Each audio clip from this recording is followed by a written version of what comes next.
and welcome to the A to Z Sports Big Orange Podcast. I am Charlie Burris, here as always with my co-hosts and A to Z Sports Tennessee writer, Zach Ragan.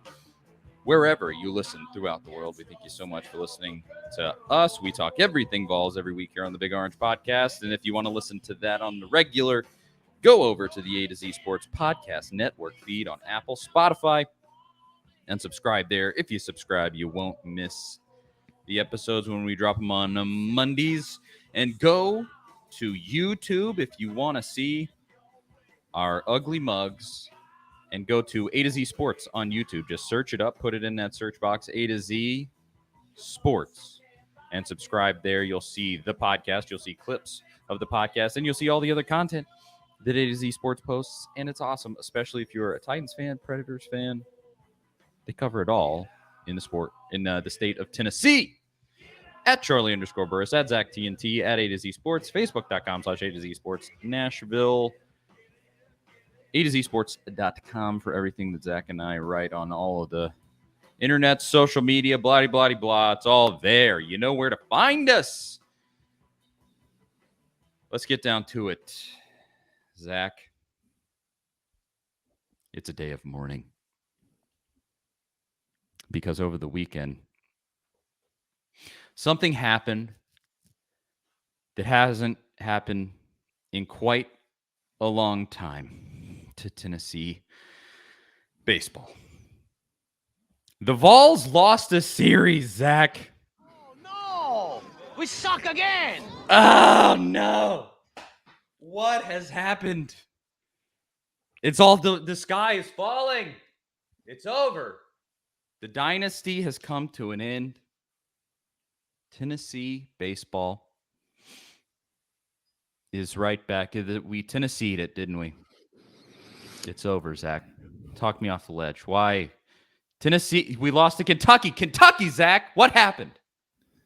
The best thing I can really put out there for you is that, it was the worst baseball weekend of the year, right? I mean, that was awful. You had the weather delay in the game that you kind of had to wait forever to watch Tennessee lose. But despite it being the worst baseball weekend of the year, Tennessee wrapped up the SEC East this weekend for the second straight year. First time in almost 30 years that they've won the SEC East in back-to-back years. I think the first time since 94 and 95. So even though it was, that's kind of like a microcosm of the season for Tennessee, right? Like something, they lose a game and it seems like the sky is falling. But if you kind of look at it from 10,000 feet, you're like, well, they've won the SEC East. They're still the number one team in the country. The latest rankings were released Monday morning. They're still number one ahead of Oregon State. So how bad is it really? Are we spoiled from everything that's happened this season? Or is losing to Kentucky, who's not a great team, is that a bad sign of things to come? Or are the Vols faltering at the wrong time of the year? There are definitely two sides to this coin. Overall, I 100% agree with you. As much as I joke there at the beginning, Tennessee does not, all of a sudden suck. And I don't think that series was absolutely abysmal. But like you said, the weather was awful. You had weather delays. And just they played in the rain for almost an entire game. It sucked. The whole thing just sucked. Kentucky is arguably the worst team in the SEC, and you lost a series to them. That is not good. Let's not beat around the bush there and start up front. I know that's the thing that I think freaks people out the most. The sky is falling, folks. I am typically in that camp. in a lot of other sports, I'm definitely a super reactionary. It's over the second there's a crack in the facade. I'm kind of one of those. But this is baseball. And yeah, you do have to say, okay, could you not have lost a series to like Florida, who's one of the better teams? Like I would have gone like, okay, it's at Florida. They're a better team. They're generally pretty decent. Auburn would have been probably fine. And not freak out worthy, but Kentucky is not good. You look at the stats, they're an abysmal baseball team, and they won coming into that weekend. I think they had won 6 SEC games all season. They were like 6-18 or something, just like really, I don't know how many games, but it was really bad. They had one mini, and they steal 2 from Tennessee in that one. The pitching was off. The hitting was way off. The base running was bad. I mean, there was just a ton of stuff. And again, you give it some of that caveat with the weather, and then you score 7 runs and kind of put them away pretty easily in the third game. And that the third game looked how we all thought the rest of the series would look, So they did have at least one game where they were kind of back to themselves. I will say that it was bad. It's bad. Kentucky sucks, and they lost the series to Kentucky. That is bad. But I know this sounds so patronizing, and I hate it. I hate it. I hate it. As somebody who is that super reactionary that loves to freak out, this feels very patronizing to those people. I realize that. But I also think that this is the truth. Baseball is a weird sport. You go through these ebbs and flows, and you got to just ride the wave, even for a team that has been absolutely otherworldly good, who won the SEC East with 2 full series remaining in the season. Even for that team, you're going to get hit with some of this stuff. Chase Dollander is having this amazing season, goes down with injuries. These things are going to happen. Blade Tidwell is not himself fully. He hasn't had a real complete good game yet, coming back from the injury that he had. Seth Halverson out for the year. You just have some of these freak things that end up happening, even for a team that is ridiculously good as Tennessee is. These things happen, and baseball is a strange sport. So you got to take the good with the bad, and like you said, look at the 1,000-foot view to not freak out here. Yeah, you're right. It's baseball. It's a long season. They've played almost 50 games. They've only lost 6 games, which is still incredibly impressive. But these things are going to happen. Look at Major League Baseball. The Cincinnati Reds are horrid this year. I think they've won like 5 games in the first month. Absolutely terrible. But that's a team they're probably going to go beat the Dodgers, maybe the best team in the National League. They're going to beat the Dodgers, the Padres a couple of games this year. They're going to beat the Milwaukee Brewers a game or 2. Like, bad teams still beat good baseball teams because anything can happen on a given night. Pitching's not up to par. The bats are just kind of dead. It happens. Now, in college, it's a long season, but it's nowhere near as long as an MLB season. So there's a lot of momentum in Tennessee. We've seen how they've had the momentum this year, and they're kind of losing that momentum right now. That's not shocking because it is such a long season. It's hard to keep the energy that they've had. It's hard to stay up the way they have for an entire season. So you kind of experience this lull, which is what it feels like Tennessee's going through the past couple of weeks. Even though they've still been really good, they haven't been playing quite like we saw earlier in the year. Kind of hope they go through this and find their groove again, right before it counts, right before SEC tournament and trying to go win a championship. I think there is real. Go ahead. Oh, they can't get too relaxed because Oregon State, yeah, I mean, is right there in the rearview mirror. I mean, that's a really good team too. That's only lost like 8 games, I think. Yeah, or 9 games. They're 38-9. So everybody's talking about Tennessee and how good they are, and they're the best team in the country. They have been all year, but Oregon State is, almost as good, just right there behind them. Right there. And you do, I guess, to give the full picture, you win, I believe the number is 3 more games. Tennessee will win the SEC. You will have won the regular season and be the top team in the league. So you got to win 3 out of the final remaining 6. You could actually lose one of the series. It's, I believe, Georgia and Mississippi State are the remaining series. You could lose one of those series and win the other, and you would still win the SEC. Because I kind of saw some people freaking out about that. The chance of Tennessee, again, baseball is weird. Anything could happen. The chance of Tennessee not winning the league this year in the regular season is pretty small. I mean, Tennessee losing 50% of these final 6 games is not likely, in my opinion. Especially Mississippi State is one of the, despite winning the national championship last year, is one of the worst teams in the league. They probably will not make the NCAA tournament even the year after they won the national title. It's crazy. And that series is still on the road, so it is. That's true. Yeah, anything could happen. don't count that out. And you have another weird weather series. Just some, you got to go play in Mississippi in May. Lord knows it might come a tornado rip through the baseball field, and then anything could happen. And so like don't count your chickens before they hatch. But I would say the people freaking out about that, I go, let's see how they come out. Let's see how they play in this midweek game. See if they're feeling it again. See how we do against Georgia, and kind of go from there. Because this is another thing. If it's successive weeks in a row, that's where I'll start to get concerned. If in these final 2 series they look really bad, I'll go, I don't know. This might be bad. That might be bad. When you're putting together a string of not being good, that's a different thing. But if they can recover in these final 2 series, start playing stronger going into the SEC tournament, put up a nice showing in the SEC tournament. Hey, anything can happen. But yeah, there are other really, really, really good baseball teams out there. Arkansas being one of them. Arkansas won their series against Auburn just like Tennessee did. And so I want to freak out. Believe me, as I said, I am predisposed to be that person.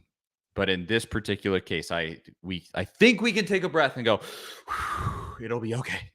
I will say this much. Why did it have to be Kentucky? Even despite the fact that Kentucky sucks. Like, what? Why did you give them? Tennessee has owned Kentucky this entire past, really, like 2 years. You got them by the short hairs in basketball, like in the sport that they love. You have them in football. They've been better than you, and you continue to beat them, and that's a funny thing.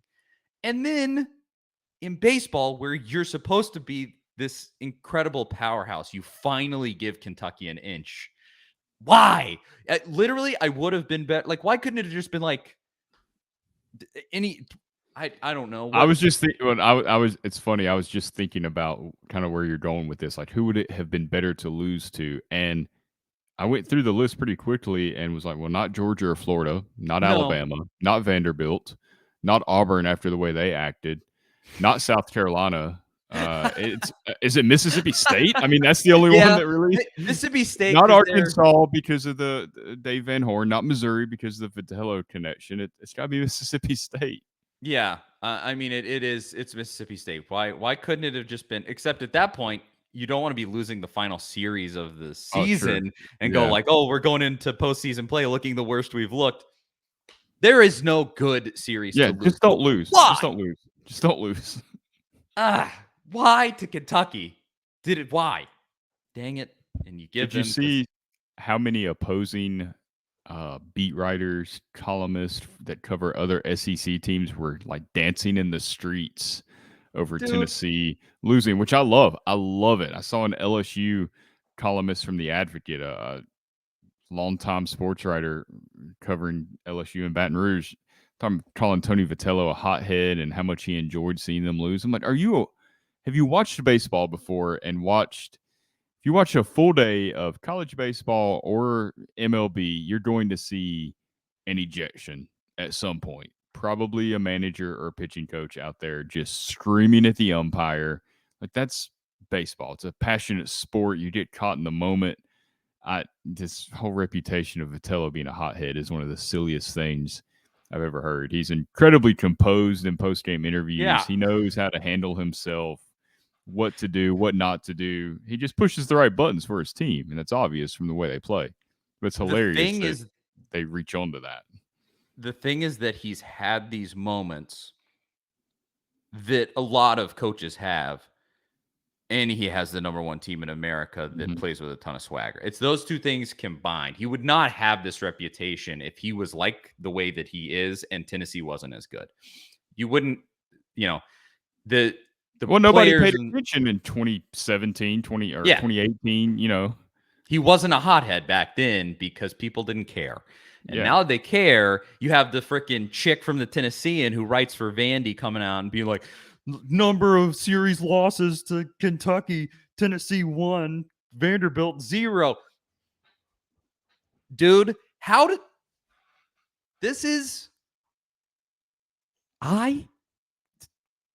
trying to pick my words kindly here. How is the Tennessean so I can't the way that I want to say this, I can't say on this show. How is the Tennessean so bad at hiring people? How? They have the resources of this giant corporate machine, Gannett, that runs their whole I believe is still the owner. Like more resources than most media companies. It's like A to Z. We have to scrap. We're real small time. Don't have those kind of backers. And we have a team of people that are so much better in every conceivable way than the idiots that the Tennessean hires. And they bring on this girl I think it said I looked at her profile just briefly because I retweeted her thing and commented on it and, called her stupid. And I think she was a Michigan grad or something like from the Big Ten, then covers Vandy, who again, she's the media member who covers Vandy because frankly, no other media outlet can afford to cover Vandy because nobody reads stuff about Vandy because they have no fans. She's the one person that covers Vandy and then is taking all of these shots at Tennessee and is not even a Vandy alum. And I go, how do you even find these people? Who is in the hiring chain there that is making these decisions that is going to make the people who are your primary readers hate you so much? Who is making these decisions? I just can't. This is a rant that would be more appropriate in a private conversation because I could use the choice 4-letter words that I would like to use, but it's the point of all of that being outside of my rant about the Tennessee and being the worst media outlet on planet Earth, I think. It's so funny that this team has people so worked up that this idiot from the Tennessean is coming out and thinking that it's cute to tweet about Tennessee because you got to take a dig at them because they're the big bad boys and look at them, they lost this series. That's how worked up Tennessee has people. And to me, that's been probably the funnest part of this entire season on top of just winning. Obviously, the winning has been great. But that was pretty funny to see because it was like league wide. Guys from LSU, obviously, I'm sure South Carolina fans were hemming and hawing about it. But the thing is, only Kentucky beat Tennessee. You didn't beat Tennessee. So, we can always say that at the end of the day. The only negative that I see from I think I'm like you. I love it. I love seeing the reaction. I love that it gets people riled up. But it's got to a point where if Tennessee doesn't win at all, I mean, all of these columnists, you're going to see a flurry of articles and reports about how this season was a failure for Tennessee. No matter how great they play, no matter how, anything can happen in Omaha. And if Tennessee doesn't win at all, they're going to have to deal with a lot of bad press that comes from that. And it's not fair. I mean, but in a way they've kind of asked for it, but they embrace it. But that I feel like that's the only downside. Is that if they don't win at all, they're going to come for Tennessee. Yeah, because we already kind of talked about it. When you have earlier in the season, when you're sweeping everybody and it's kind of I don't want to say it's come back down to median. You're still really good, Mm-hmm. But earlier in the season when people were like, this is the best college baseball team I think I've ever seen. I mean, you had analysts literally saying things like that and you go, whoa. Don't put that title on this team because you do get saddled with if you don't win a national championship, which is so hard to win in any sport, but baseball in particular, with just how, a strange bounce can get you. It has so many variables, especially with baseball. Like you're going to saddle them with that title. And then if they don't win it, they're always going to be the Kentucky team that lost, Kentucky basketball team that lost in the Final Four after going 37-0 or whatever, and they lose in the Final Four. And forever, that team is the greatest team ever that didn't win a national championship. Like, let's not do that. And it may end up being the case. I think this shows that this Tennessee team is mortal. And it's not going to be easy, and it never was going to be easy. And I think that's fine. They probably needed to get kind of punched in the mouth. And it's been happening more and more in recent weeks.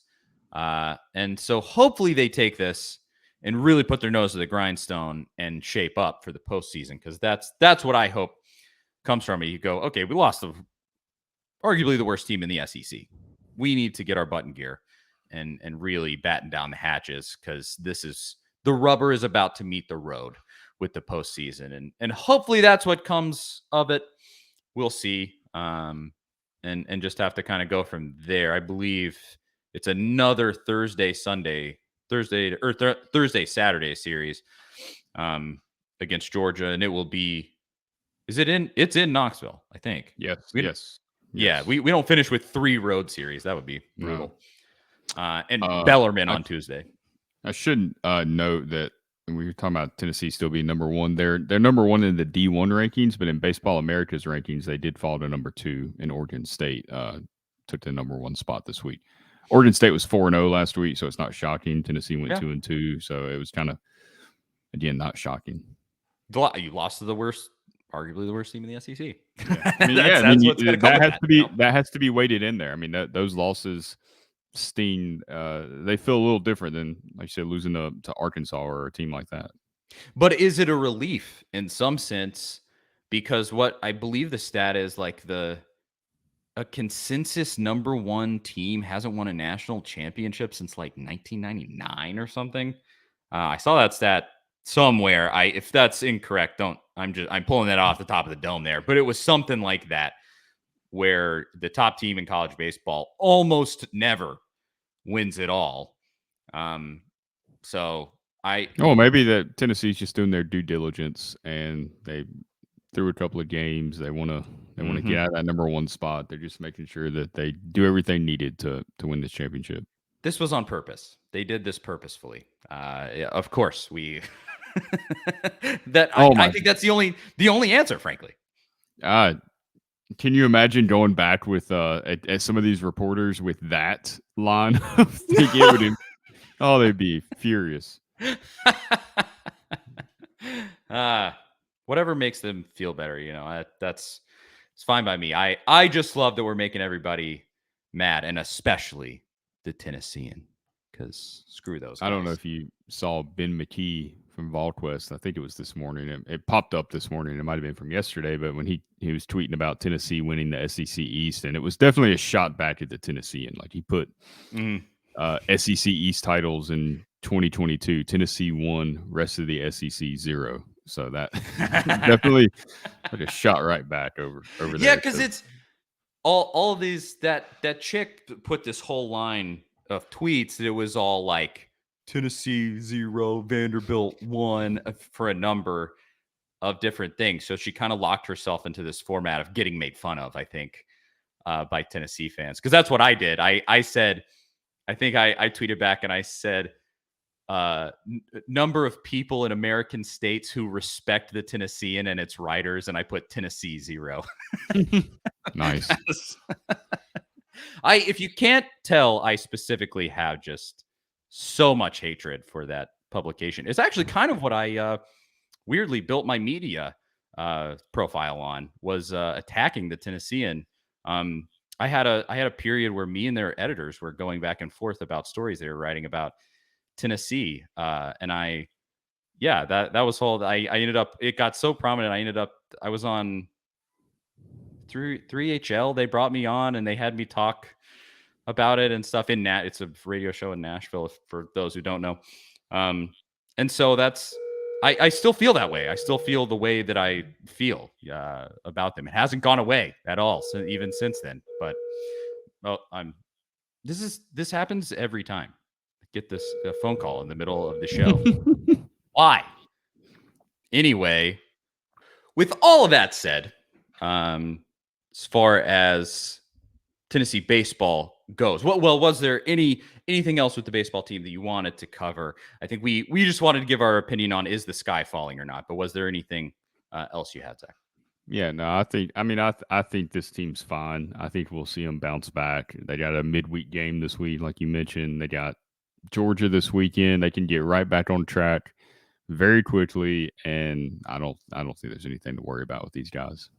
I don't either. So we'll see how they do and go from there. And then we're gonna finish up the second half of the show. It's really just kind of be a 2-topic show with this talk that's been going on recently in the last week or so about the NCAA finally waking up from its slumber and deciding that they want to come after people who are utilizing the NIL system.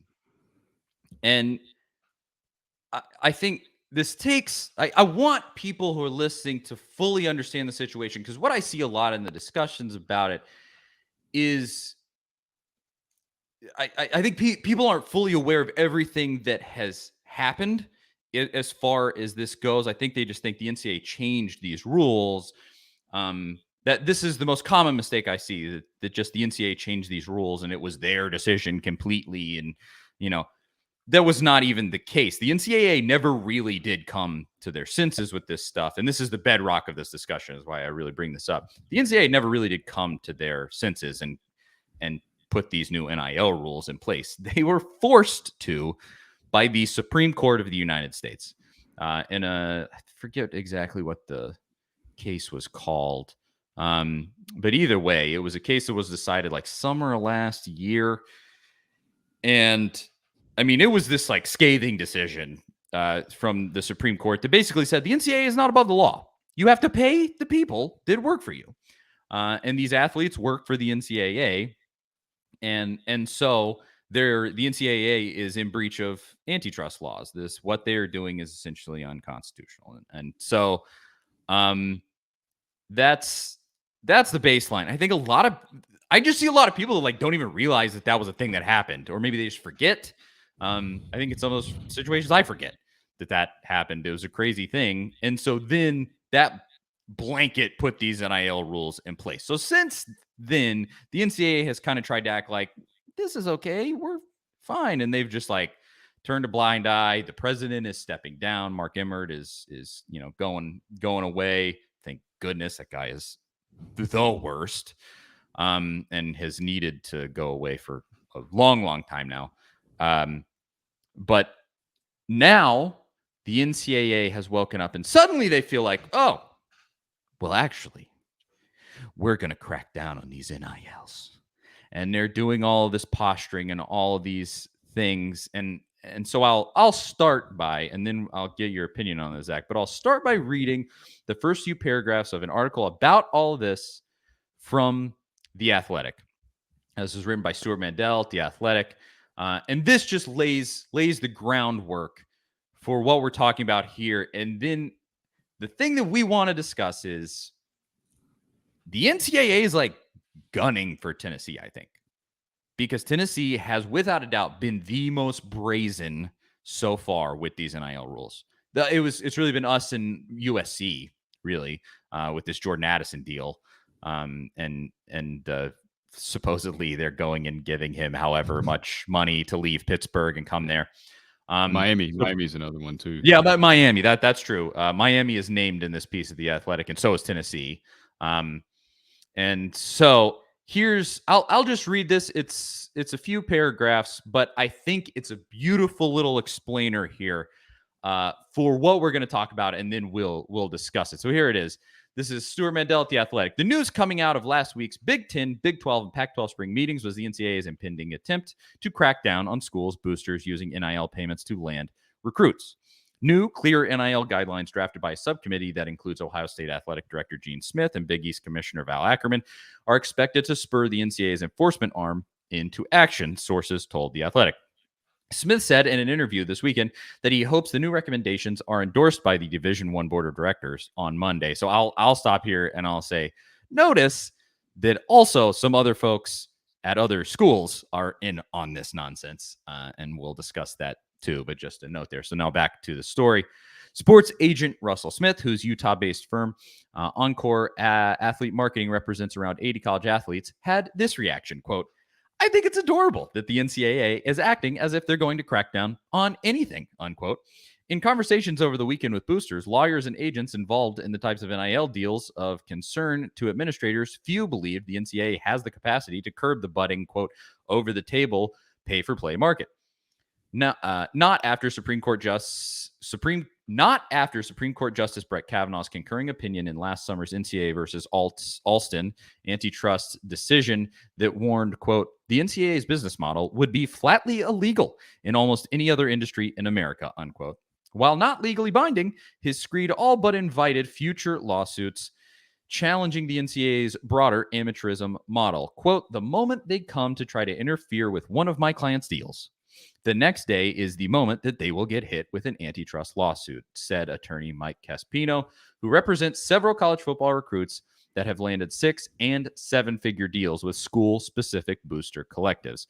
Quote, they're saying there's a whole class of people, and in parentheses it says boosters, they're saying there's a whole class of people, boosters, who can't participate in the market for athletes' NIL rights. That'd be like saying red-haired people can't buy meat. That's antitrust. So, and unquote there. That's the thrust of what's being said here. The NCAA wants to come after, with this technicality of boosters, the NCAA wants to come after schools like Tennessee that are having these huge NIL deals made for, or supposedly, we always have to asterisk it, supposedly made for recruits that are coming in. And the NCAA is trying to take this angle of boosters. Athletes still, even with these NIL rules, can't have contact with boosters before coming to a school. And so that's the way that they're going about this. But you read this, Zach. What were your initial thoughts looking at this situation? I think it's just infuriating to begin with. When you think about the NCAA and what they're trying to do, it's almost like a sweatshop or something, right? Where you're trying to pay people pennies on the dollar for your product that you're making millions in it. I mean, it's a huge industry. Millions and millions of dollars going to these programs off the backs of kids playing sports under the guise of, they get a free education. It all works out. It all pans out. So, no, it's been determined that they should be able to profit off of their name, image, and likeness, and the market they've created for themselves. Like, they've created that value for themselves via their athleticism, their ability to play, their marketability, their ability to sell products for people. There's all kinds of factors that go into determining what a player's worth or not worth. I just don't understand why the NCAA is so hard on this. I mean, maybe it's partially because Nick Saban and Kirby Smart are two of the people driving this. I mean, there was a report last week that said that they were two of the coaches that want the NCAA to do something. And of course they do. They've been getting by with paying recruits for years. They have their system. It's well run. They have people that execute what they need executed as far as payments, conversations. They stay away from it. They're smart. I mean, it's what the great head coaches have to do in college basketball or college football. You have plausible deniability when you kind of stay away from it and you got a system in place that works. Tennessee's doing this kind of out in the open, and they're pretty much bragging about it so that kids know, hey, I can go there and make some money, and it helps them in recruiting. Like, I understand why Tennessee's done it this way. But the fact that Saban and Smart, and it's not, I wrote an article last week, and the headline was sensationalized a little bit, but I'm talking about Nick Saban and Kirby Smart kind of being nervous about Tennessee. And it's not that I think that they think that Tennessee is going to suddenly turn into a national championship contender overnight, but they're stepping on Alabama and Georgia territory, and they don't care for that. I mean, Tennessee's getting some recruits that they should have got. Nico traditionally would be at Georgia or Alabama, whichever one Arch Manning doesn't go to, the other one would get. And this is not how this traditionally goes, and they don't like it. And they can feel themselves losing their hold on the recruiting world where they can kind of pick and choose who they want. It's not that it suddenly makes Tennessee this huge threat to Alabama, but it does kind of make them, I think, a little uneasy. Like, hey, where does this lead? Where does this go from here? What's next? Is Tennessee going to buy the top 10 players in the class somehow? Like, what is happening here? They want to put an end to it, and then NCAA is complicit in in their wishes, which should be very frustrating for fans of any school not named Alabama or Georgia. And really, if you're a fan of those schools, it should be frustrating because you should want players to get what they want legally, and it shouldn't have to be a secret at all. You'll notice the pushback. And I thank you. You steered that exactly where I wanted to go. That was perfect. You'll notice the pushback coming from 3 distinct camps. And to me, only one of them really makes sense. One is what you bring up here, the big schools. As I mentioned, you have Gene Smith, the athletic director at Ohio State, who, much like Alabama and Georgia, is already very good at football and has been getting huge recruits by paying them under the table for a very long time. You'll notice those schools coming and they're pushing back on this, or in an unofficial capacity. Although Gene Smith, obviously, in an official capacity, is pushing back on it because he has that ability. The NCAA itself is obviously pushing back on it because they're just an organization of idiots, a corporate shill cartel who should have been deemed illegal long ago, and at this point should have already gone out of existence. But because the world is not fair, they still exist. And to me, neither of those make sense. Like you said, why is the NCAA still fighting this? Just die with dignity. That's it. You're done. You're cooked. And they realize that, and they're in the death throes of their demise, where they just see the end is nigh for the NCAA. I think, a lot of people have been like, this is the end of college football. No, it's not. But what it is the end of is the NCAA. And they realize that, and they're fighting against it. And they're just having this fight or flight response. And so they're fighting back against this, posturing like, we're going to come after your NIL collectives or whatever. And then the big schools like Ohio State, Alabama, Georgia. And the only one to me that makes sense is the third group, which is here it says Big East Commissioner Val Ackerman was also on board with this. Small schools like the ones in the Big East, obviously the Big East is a basketball-only league, but the schools that are in the basketball Big East are in small leagues. It's UConn and it's Tulane and it's, some of those smaller schools that don't have the resources that Tennessee has. And that person's pushback makes sense to me because they don't have the resources that Tennessee has to pay players like this. They're not going to be able to get together the fan support to support these collectives, to get these giant checks to these kids and do all of these things. And so they look at this and they go, oh boy, we're about to have a really hard time getting good players to come to this school. And so their pushback on it makes sense to me. It's, I think, fruitless. I don't think it will end with them getting anything that they really want out of this. No, they're doomed anyway because of the transfer portal. Exactly. A farm system for Alabama or Georgia or any other big program. Exactly. They see all of this and they see like the level of players that are going to come to our school or stay at our school is about to drop drastically. Mm-hmm. And so they're worried about that. That pushback makes sense to me. The ones from big schools that are already established and don't like that they're losing recruits, that's too bad. You cry about it, Oh, Tennessee's taking your recruits. Oh, that's so sad. Let me shut up. Nobody cares about the woes of Nick Saban and Kirby Smart. You've had your iron grip around the neck of NCAA football for long enough. We're done. Okay. And this is it. It's high time that some things changed in that. And it will, make no mistake, it will improve the product of college football, having that talent more spread out. I think that's an incontrovertible fact to me is that more talent in more places with more parity in college football will be good for the product. You look at college basketball, it's so much more compelling than just like, oh, Alabama won another national championship. What a surprise. Like, that's just not interesting. And so It's good for the product. They can weep all they want. The NCAA is dying. It makes sense from these small schools that see a huge problem ahead of them. But as we've said in past weeks, this is just the way that it's going to have to be, because the NCAA should have changed these rules a long time ago and given up on the whole amateur thing, but they didn't.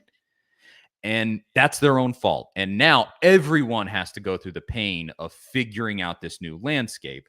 And like I'll give some concessions. The transfer portal is a problem. Specifically, I don't have a problem with kids transferring at all. They should be able to go wherever they want because every other college kid gets to do that. You can transfer college at any point as long as you're not an athlete. It doesn't matter. But suddenly you're an athlete and if you transfer somewhere else, it's a big thing. Well, I didn't sign a non-compete. And so you can't tell me where I can and can't go. That's not how that works.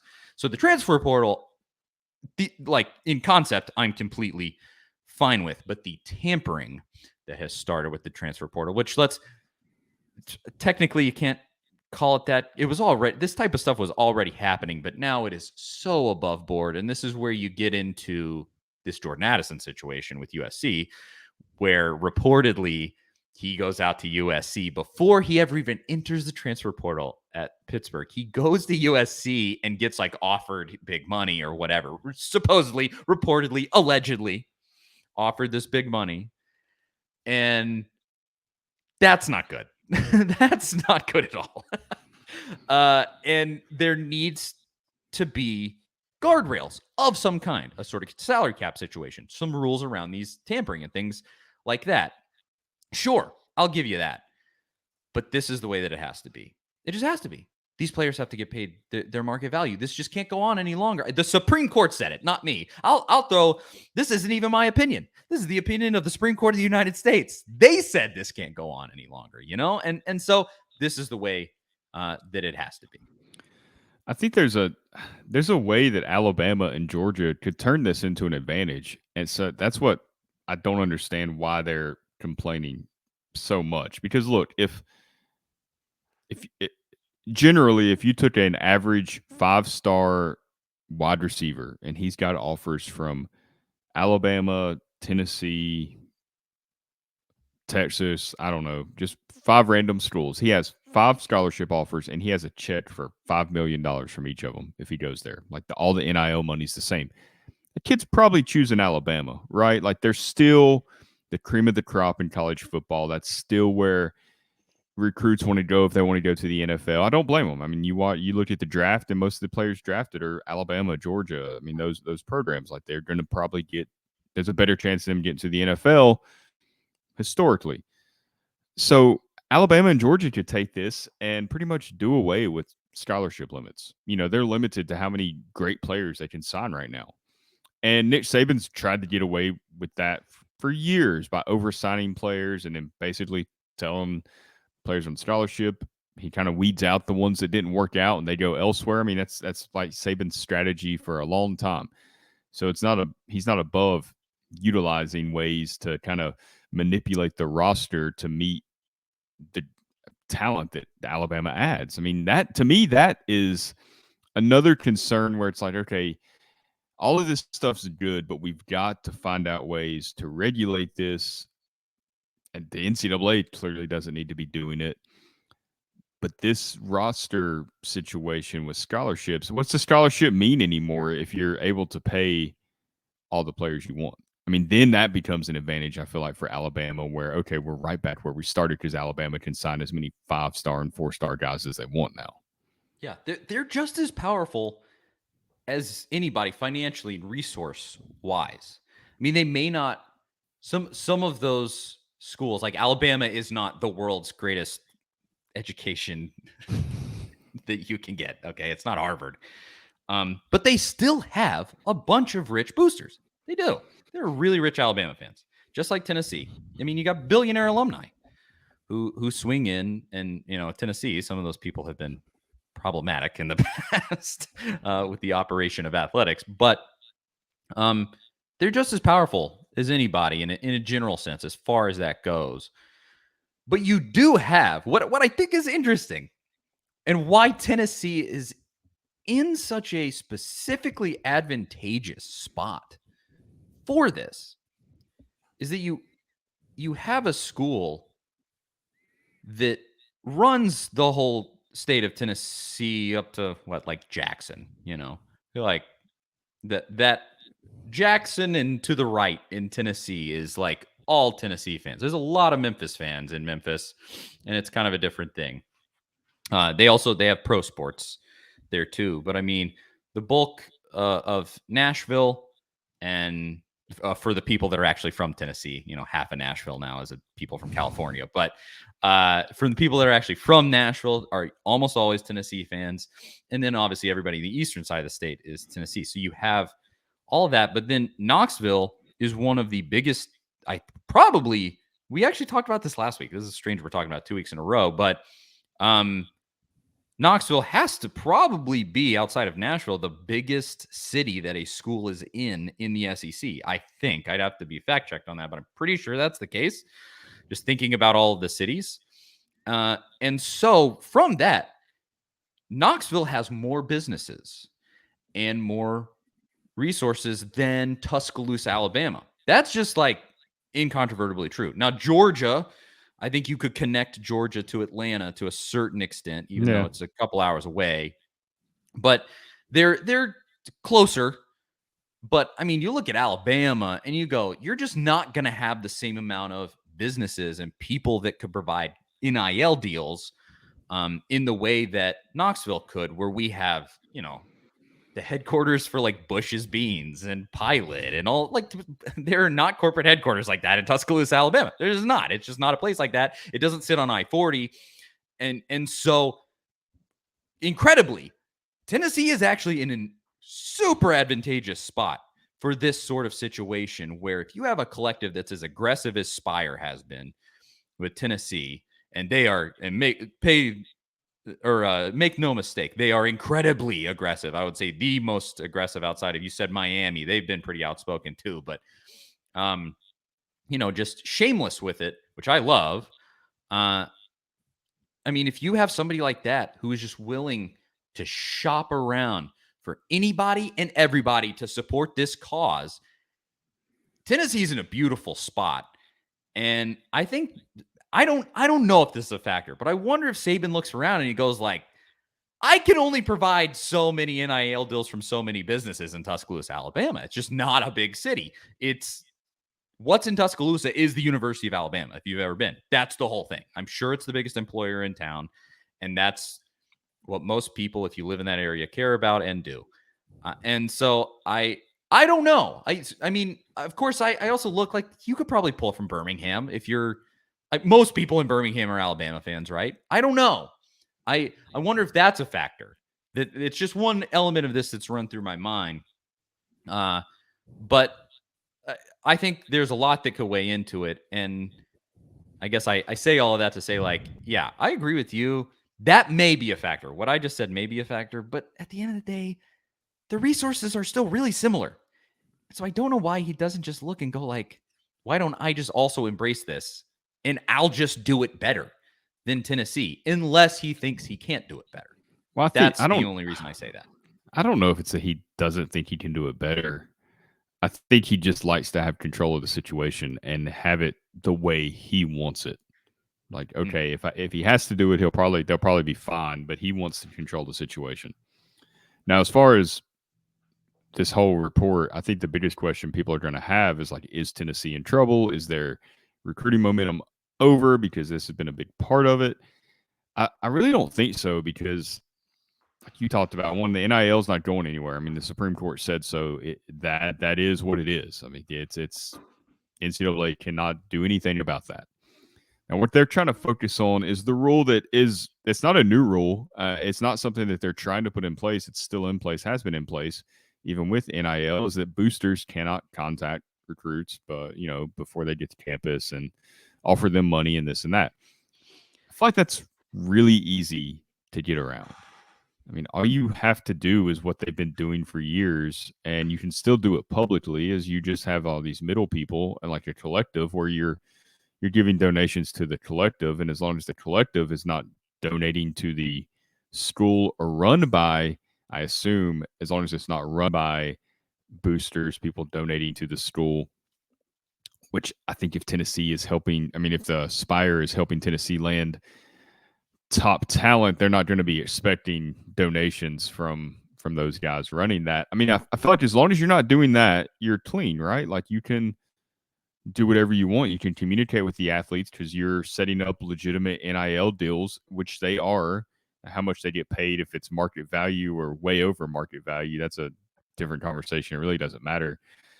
But I feel like as long as they're doing that, they should be good, right? Like there's nothing the NCAA can really come at them with.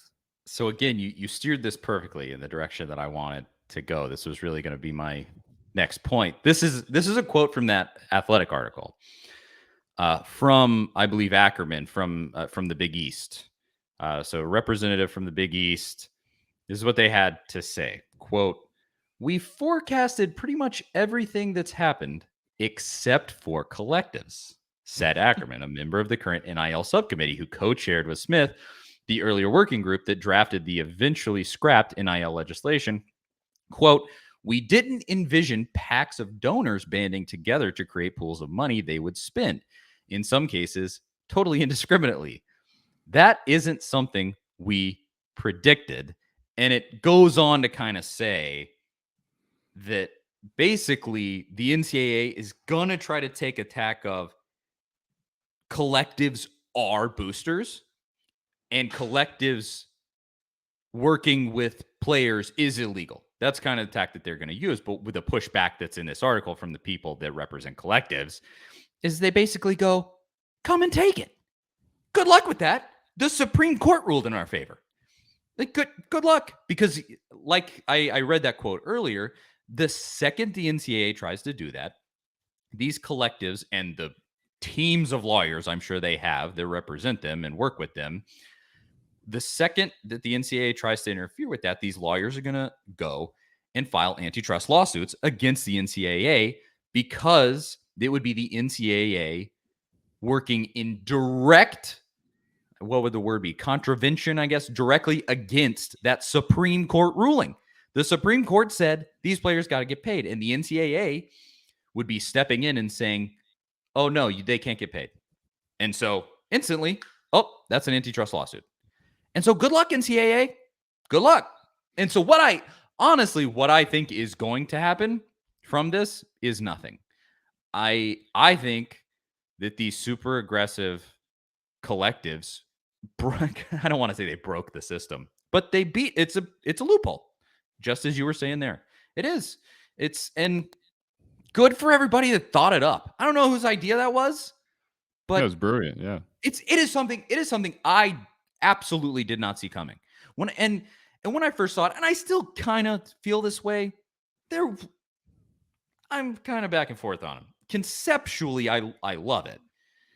It feels a little scammy in some senses. You gotta have a lot of transparency with something like that.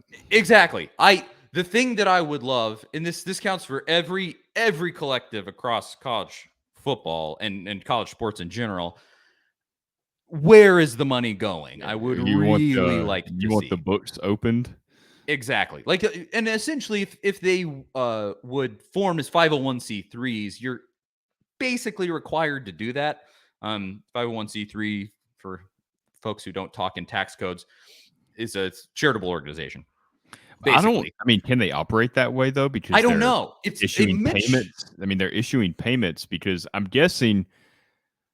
Let me see. There's two things that I wonder about here. One is, does the antitrust part of this come into play where, say you're Cooper Mays at Tennessee and a company in Knoxville approaches you directly about an NIL deal. There's no collective involved. They come in and they say, hey, I want to pay you for appearances, social media posts, autographs, etc. The company's owned by a Tennessee booster.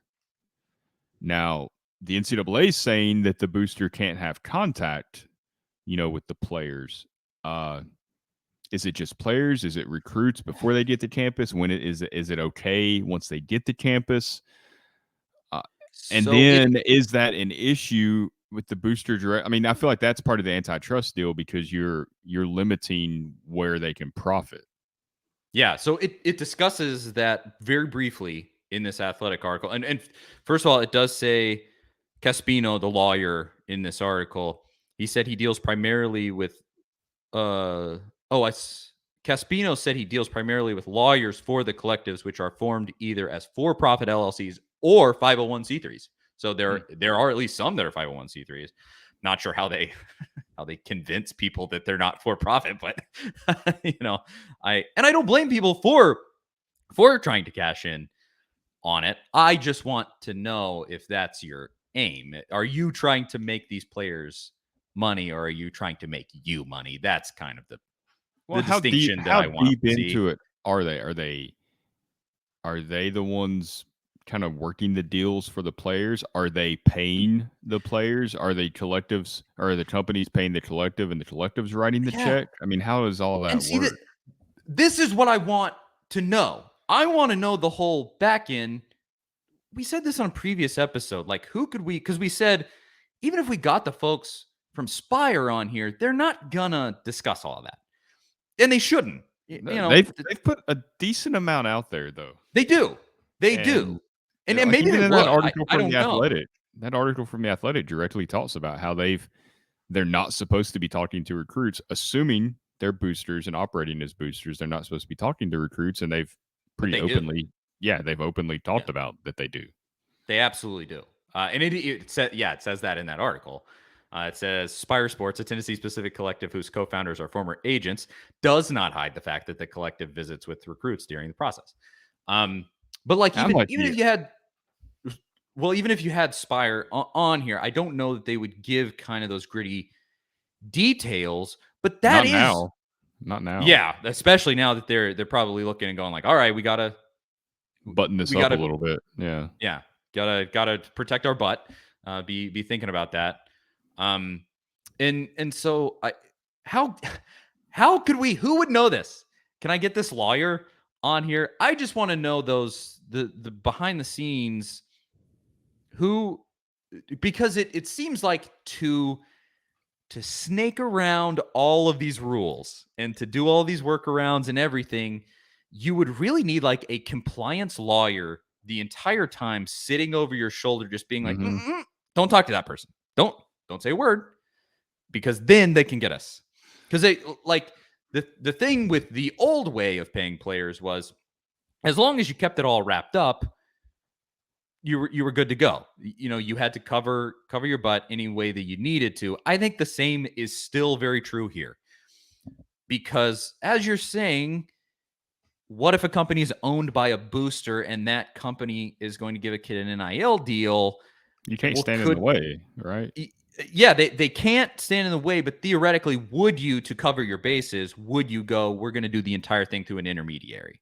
Yeah. And it does mention that briefly in that article, but it doesn't expound on it. And so I'm not totally sure. Yeah, I mean, I want to know who sets these up, who does it, because my overarching take on the whole thing is, as long as Tennessee and its collectives, be it Spire, some of the couple other ones that have popped up now, whoever it is, as long as they are covering all of their bases and making sure through Tennessee's compliance department or whatever they got to do, like, we're totally kosher, let's do it. Be as shameless as you need to be. I'm fine with them going out saying that we talk to recruits, as long as, that don't get in trouble. That's all. Yeah, that's all. That's the thing, is you got to be so very careful right here. I mean, it's easier than it was a few years ago, where the NCAA was just looking for the money, right? If a player was receiving money, it was a violation. It didn't really matter where the money was coming from. Now, the players getting the money's fine. Like, that's perfectly legal. The issue the NCAA is trying to bring up, at least, is where the money's coming from. So you've kind of cut out that whole, well, we just got to hide the money, and now it just depends on where. It's basically like, I think we said it before, it's like laundering money and trying to send it through the right places so that it's not like laundering money. It is laundering money. It is, yeah. But I think with pretty much every scenario we've laid out still ends with an antitrust lawsuit. Like, I feel like no matter what, it is the NCAA trying to stand in the way of these players profiting off their name, image, and likeness. And I know that they're trying to eliminate pay for play. Like, that's the biggest thing, is the recruiting aspect of it, not the current players that are already on the roster, which to me is still just as big of a deal, because they're still recruits even when they're in college because of the transfer portal. So it's never really changed. I guess that goes into the tampering aspect of it. But I don't know. I just don't see a way that they can stop anything. Every single scenario, it feels like there's an easy workaround. As long as Tennessee doesn't do what they did under Pruitt and get real sloppy and just too brash with it, which, I mean, they're kind of dangerously getting close to that, as vocal as they've been. But as long as everything's kind of buttoned up the right way and they're handling it the way that they're supposed to, they should be fine. And I think the hope has to be there that even if you do overstep your bounds right now, you'll either catch the NCAA and go like, we're going to stop you with an antitrust lawsuit so fast you won't know it hit you, or by the time this stuff actually would get worked out, the NCAA will not be in existence anymore, or be even more defanged than it already is. I mean, they essentially have borderline no power at this point, realistically. But maybe that is just the hope that they kind of go like, yeah, we can be brazen, and we'll just, even if we do get pushback from the NCAA, we'll fight it. We'll fight it just as hard. Maybe that is a strategy.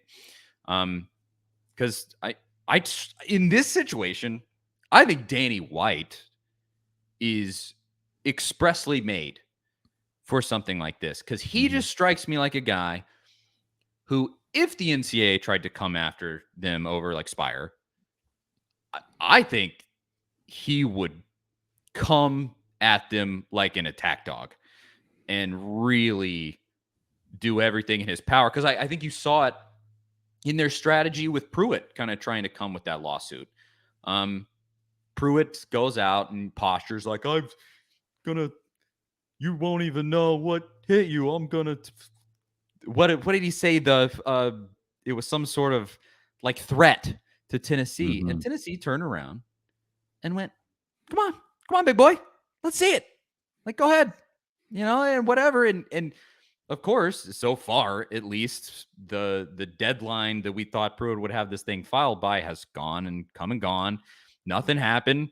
And I think White, his lawyers, the other administrators, whatever team that is, I think it's well constructed to deal with anything like this. And clearly the attitude from the NIL industry that has sort of formed now is just like, come and take it. Good luck. They're clearly just, they're not just going to sit down and go, oh yeah, we're going to let you come and interrogate these kids that we've made deals with. Because surely I'm Tennessee. If the NCAA comes and goes like, oh, we want to talk to Nico, because it feels like that's what's going to come. Like, they said that they're going to mandate that these players speak with them. Mandated by who? Yeah. Who? Seriously, are you a federal law enforcement agency? Who? You're going to subpoena Nico over this? How? You're not a court of law. That's not how that works. And so I think Tennessee could just look at them and be like, absolutely not. You're not going to talk to them. You're not. And you're going to go. You're going to leave and not come back. And so I'm fascinated to see what happens, but I also am pretty trusting of the set of folks that are running this thing. The only real outlier is the folks running the collectives. I don't really know anything about them, their background, if they're going to be incredibly reckless. They're sort of a rogue element in this whole thing. And they're not dictated to by the NCAA. They don't have these sorts of things hanging over them, even though realistically they need to be cognizant of the NCAA. They don't necessarily have to be. And so that's an interesting part of it. But I so far, I think Tennessee's handling it incredibly well. And if the NCAA comes after Tennessee, good luck. Let's see what you can do. Come on down, Yeah, I mean, I don't foresee this going too far. And it's not just Tennessee either. I mean, there's Alabama is the ones, or Saban and Smart, putting this stuff out there. What are they going to find on their own program? Like, you think that they're not doing the exact same thing? Like, you better be careful coming after Tennessee when it could bring the whole thing down. Well, at least that's their hope. Yeah. I'm interested to see where they go and how this plays out. But until it actually does play out, do whatever you got to do. Keep doing it. I've always wanted this for Tennessee. We've played so kindly around all of the recruiting stuff, and especially here at the end of Pruitt, where we really bowed down to the NCAA and basically invited them in and said, come investigate us. Here's all the evidence. I've hated that. And I hope that now that all of that is kind of starting to get into the rear view, I mean, maybe we get a punishment a little later down the road. I want Tennessee to be as brazen as this whole thing has been. Be that person. Be absolutely shameless with it, and let's go get these kids to come play for the University of Tennessee and get them paid. Because I love it. That's all I want to see. And that's what's happening so far. So tell the NCAA to shove it. That's my word of advice to everybody involved. And I think that's what they're probably thinking. Yeah, I mean, I think it'll be just fine. I do understand some Tennessee fans being concerned, like, hey, we finally figured this out. We finally kind of have this advantage and we're able to utilize this and good things are happening. And oh no, it's all going to come crashing down because the NCAA is going to shut it down. Like, don't worry too much about that. Literally, Supreme Court would have to overturn a decision, which clearly is not going to happen. That's the only thing you have to be worried about, really. Yeah, you have what is the phrase? Stare decisis or whatever, where it is decided. Mm-hmm. It's on your side. Literally the law of the land is on your side. So we'll see what happens. But that's I do wonder. Part of me wonders if Saban and Smart and some of these, Brian Kelly's another one I saw a quote from that was complaining about NIL deals down at LSU. I wonder if part of it is just to try to put it out there in the media and try to maybe dissuade some recruits from going towards Tennessee and these collectives, just create enough murkiness where you don't really know what's going to happen, and maybe it kind of slows down Tennessee's recruiting efforts, because that's an interesting strategy, just to create some conflict and just to put something out there. Yeah, I could see that, and that's, hey, all is fair as far as this stuff goes. And if they're gonna play dirty, let's play dirty right back. I don't care what you have to do. It doesn't matter to me how the sausage is made, frankly, as long as these kids end up in orange or white. And don't get in trouble. Don't get the program burned to the ground. Those are the two things. So wrap your business up tight and be careful and get these kids to Tennessee. And outside of those two factors, as much as I want to know, as much as we said it on this show, we want to know the nitty-gritty details of who's talking to who and how it goes. If I never find that out, my life will go on and I'll be fine.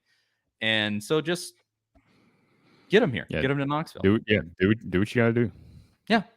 If I don't need to know, I don't need to know. That's it. And I imagine that's what Josh Heupel is saying every Yes. single day that something like this comes up. If he's smart, that is what he's doing. You guys handle it. You know what to do. You know what we need. Just handle it. Plausible deniability. That's what. Yes. I didn't know that this kid got $8 million. I didn't know. How was I supposed to know? How else do you think Coach K survived at Duke for 40 some years or however long it was? How do I think he survived? I mean, that because obviously Duke was sending some checks to some players. I mean, Kentucky, Louisville, everybody else is doing it. UNC had fake classes. I mean, of course, Duke was doing stuff that wasn't above board, but you never heard anything about Coach K getting really wrapped up in that too much. Well, he knew how to stay away from it. Clearly, he had sway over people in the building too at the NCAA because he got his way with the NCAA tournament and the whole thing. So you might have worked those back channels some. But yeah, some of those coaches, Saban, some of those coaches know how to keep it all wrapped up. They're just whatever it is. Calipari, who he has gotten in trouble. Calipari has gotten in trouble, but that string of time where he was getting just ridiculous classes of recruits to come in. I mean, who knows how much money? I always say this is the way that I explained it to anybody that's like, well, Kentucky was so good, they didn't have to pay. What? No. Because think about it. They got caught giving the kid at Louisville $200,000 or something, I think. And that's what it was. One of the biggest pieces in the downfall for Rick Pitino. That number came out like $200,000, something around there. So if he went to Louisville for $200,000 and these kids who are even bigger recruits than that guy was go to Kentucky, how much do you think Kentucky's paying? Because Louisville's offering up $200,000. So how much is Kentucky having to pay? Because you know where Louisville is? 45 minutes from Lexington. And you can get $200,000 over in Louisville, or what are you getting in Lexington? That's how I always explained it to anybody that thought that, there's no way Kentucky was paying players. Yeah, right. There was no way. It's just like the Cam Newton thing. Do you really think he went through all that, or his dad went through all that and had the offer from Mississippi State, and then you go to Auburn for free? No, Auburn was just smarter about how they handled that situation, and they did it exactly like you have to do it. The NCAA didn't find anything. Cam Newton had his eligibility and was able to win a national championship there, and Auburn, I'm sure, does not regret one penny that they spent on him. No, and that is all I want for Tennessee in this situation. Be Auburn in that situation. Mm-hmm. Be smarter than everybody else. Don't get caught. Yep. That's it. That's the motto. Yep. All right. Well, any parting thoughts for the good folks before we go? Anything else going on, Zach? It's pretty much covered. Let's just see how this baseball weekend turns out. I'd like to finish May here on a strong note and get this team back to being exciting again. They're still exciting, but get back to the fun times where nobody's really panicking over a couple of losses. Get back to when people are just getting mad about what Tennessee's doing in the dugout. Batting and base running practice. That is the key this week. Please, somebody, let's score some runs against Georgia. But that's it. Charlie Burris, Zach Ragan. This has been the Big Orange Podcast. Thank you so much to everybody that listens. Some of the clips have been blown up on YouTube, so folks are over there watching. We really appreciate that. At Charlie_Burris, at Zach TNT, at A to Z Sports on Twitter, Instagram, Facebook.com/A to Z Sports Nashville, and A to Z Sports.com for all of the stuff at the places and the things. That's all. Thanks again for listening, and we'll see y'all next week. See you guys later. And if it's money you need, go out and